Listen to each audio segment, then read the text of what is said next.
Most bands these days use tracks on stage. We don't, not because we're like opposed to using tracks, but we're already 11 people, so it's not really necessary for us to use tracks. So everything that goes out to front of house is made by us in real time. But regardless of whether you use tracks or not, ABLETON is still an amazing tool for running your stage show. We use it for so many things. It's how I create the original demos. It's how the singers rehearse without the band. And then on stage, it provides the click track, the count-ins, reference pitches for the singers. I don't have it set up in this one yet, but this week I'll probably get around to it where I have it changing the patches on my HX Stomp so I can just focus on playing guitar and I don't have to do any pedal board tap dancing. And if we wanted to, we could use it to display lyrics or control lighting or so many other different things. So let's take a look at this thing. Up top, we have the tempo track. Each song or each section of a song that has its own tempo has an empty audio clip with the tempo information saved into that clip. And each clip is set to lead. So now the project inherits its tempo from the clip. Just below that, we have the song name. It's just an empty MIDI clip.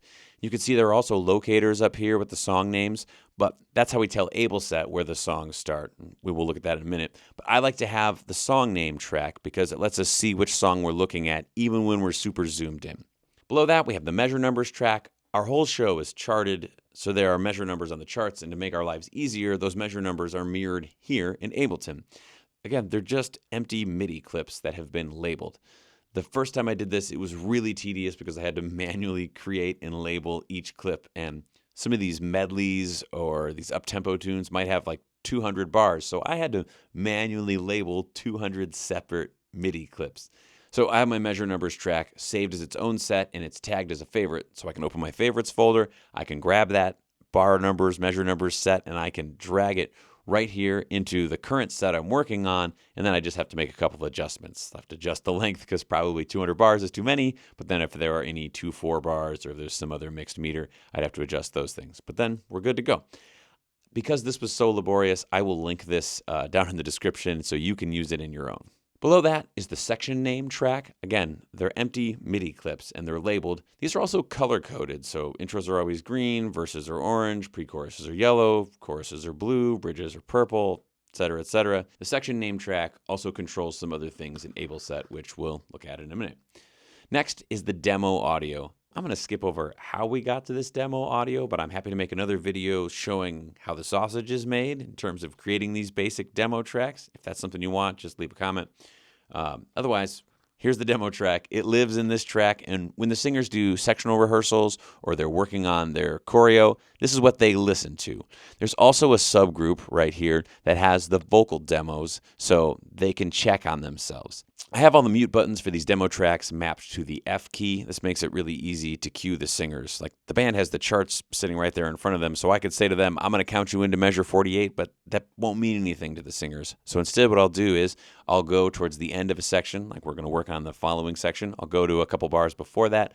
I will unmute all the demo audio and the demo vocals with that F key, and then I will hit play, and then everyone can hear where we are in the song, and then I'll just hit the F key again, it will mute them again, and away we go on to that next section. So here we have another subgroup that has the pitch track, the count-ins, the click track, and some shakers.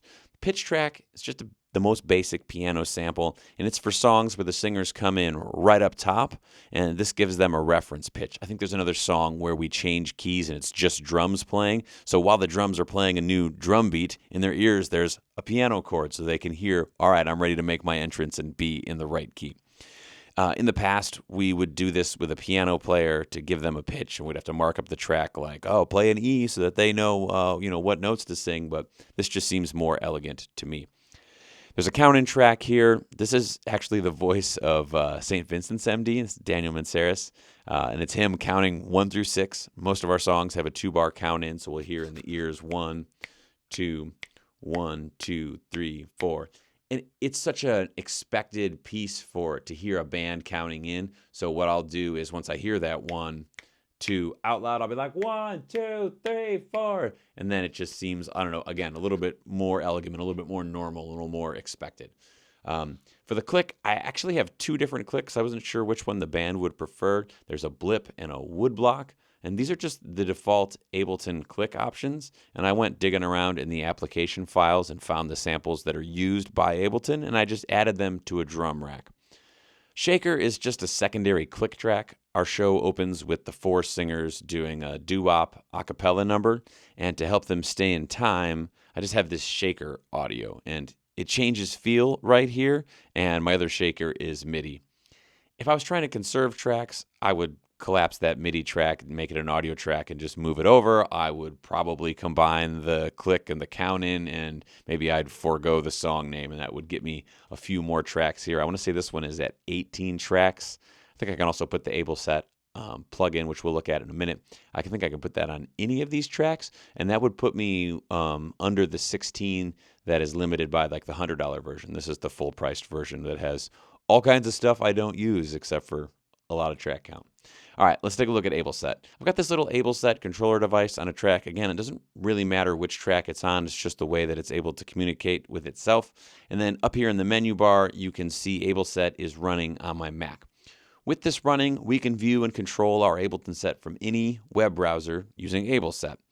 You can see the songs in the set. We can change which songs are in our performance. We could change the order of these songs, but we can do it without having to alter our Ableton file. So I make one Ableton file with all of this band's songs, and from here, I'm able to just change what's in AbleSet as we change from, oh, we have a 2-set show tonight, or that one's a 90 minutes, but this one's 100 minutes, or this is a holiday show. So now we can change what we're doing without having to make a whole bunch of brand new Ableton file, which has always been a pain in the past. Again, here in AbleSet, I can unfold these section names, or I can switch to performance view. If I had a lyrics track configured, I could have auto-scrolling lyrics. And there's all kinds of subtleties. If you look here, like where I have it jump ahead to the next song, and then does it stop between songs? Does it keep flowing from one into the next? Does it need to pause so we can break time before continuing onward? These are all things that you can do with AbleSet with their little cue notation, is what they call it. You can see here my sections track has +CC in its name, and that little +CC makes it so that the color coding that I did here in Ableton is mirrored in AbleSet. Again, that's so my intros are green and my verses are orange and my pre-choruses are yellow and my choruses are blue, whatever. Also on the section track, there's some other functionality, like we can set sections to loop. For example, here is a 4-bar vamp that we play while the singers introduce the band. And because it says plus loop full, it'll continue looping until I release it by hitting the L key. You can see in this particular example, then it goes ahead another measure, and then it's just got a safety where we're doing a 1 measure thing. And again, when they introduce the horns, then I'm going to hit the L key, and then it'll count 1, 2, 3, 4, and it'll go onward. They'll play their really cool 16th note riff, and that'll take us into the last chorus. So this is how we use Ableton Live and AbleSet on stage, even though we're not a band that uses tracks. If you use tracks, or you just want to have a tighter band and you want to have a click track in there, Ableton is a great tool for this. It also really helps us keep track of what things are supposed to sound like. So when I'm sending out the demo MP3s, I know they're accurate because they came directly from here. And again, it's super easy for us to change things, to add new count-ins, to give reference pitches where we didn't have them before. All these things are very easy to do, and as we save them and we iterate forward, the show gets better and better and tighter and tighter. Anyways, this is how we use Ableton. Hope that's helpful to you.